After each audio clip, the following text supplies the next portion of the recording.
টি-20 বিশ্বকাপের আগে Nipah virus নিয়ে উদ্বেগ প্রকাশ করেছে ইংল্যান্ড ও অস্ট্রেলিয়া। বিশ্বকাপ নিয়ে কোনো ঘোষণা না দিলেও সতর্ক অবস্থানে রয়েছে দেশ দুটি। বিমানবন্দরে বাড়তি নজরদারির পাশাপাশি দেশজুড়ে নেওয়া হয়েছে সর্বোচ্চ নিরাপত্তা। এদিকে পশ্চিমবঙ্গ সহ ভারতের বেশ কয়েকটি রাজ্যে আতঙ্ক ছড়িয়েছে এই ভাইরাস। টি-20 বিশ্বকাপ শুরু হতে সময় বাকি আর মাত্র কয়েকদিনের। 7 ফেব্রুয়ারি থেকে পর্দা উঠবে এবারের আসরের। বাংলাদেশের বিশ্বকাপ বর্জনের পর এবার নিপা ভাইরাস প্রাদুর্ভাবে আলোচনার কেন্দ্রে ভারত। এমন অবস্থায় সর্বোচ্চ সতর্ক অবস্থানে আছে অস্ট্রেলিয়া। বিশ্বকাপ ইস্যুতে নতুন কোনো ঘোষণা না এলেও এ ভাইরাস রোধে নজরদারি বাড়িয়েছে দেশটির সরকার। সতর্কতামূলক ব্যবস্থা হিসেবে বিমানবন্দরগুলোতে বাড়ানো হয়েছে সতর্কতা।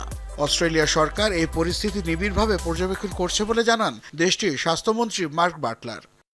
এই রোগের ভয়াবহতা মৃত্যুহার দেখে সহজে নির্ণয় করা যায়। আক্রান্তদের মধ্যে 40 থেকে 75% মৃত্যু হতে পারে। আমরা এই পরিস্থিতি খুবই গুরুত্বের সাথে পর্যবেক্ষণ করছি। মূলত বাদুড় থেকে ছড়ায় এই নিপা ভাইরাস। কোভিডের মতো দ্রুত সংক্রমণ না ছড়ালেও সতর্ক থাকার পরামর্শ অস্ট্রেলিয়া সরকারের। Centre for disease control CDC বলছে, ঘনিষ্ঠ যোগাযোগ ছাড়া মানুষ থেকে মানুষে এই রোগ ছড়ানোর হার তুলনামূলক কম। নিপা ভাইরাস নিয়ে সতর্ক টি-20 বিশ্বকাপে অংশ নিতে যাওয়া আরেক দল England. UK health security agency virus প্রতিরোধে সর্বোচ্চ অবস্থানের ঘোষণা দিয়েছে। সংস্থাটি জানিয়েছে, এই রোগের সবচেয়ে মারাত্মক জটিলতা হল মস্তিষ্কে প্রদাহ, যার সংক্রমণে 3 থেকে 21 দিনের মধ্যে প্রকাশ পায়।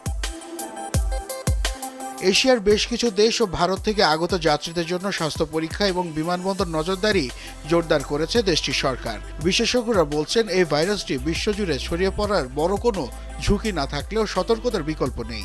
কাঁচা খেজুরের রস সহ বাদুড়ে খাওয়া ফল এড়িয়ে চলার জন্য দেওয়া হয় পরামর্শ।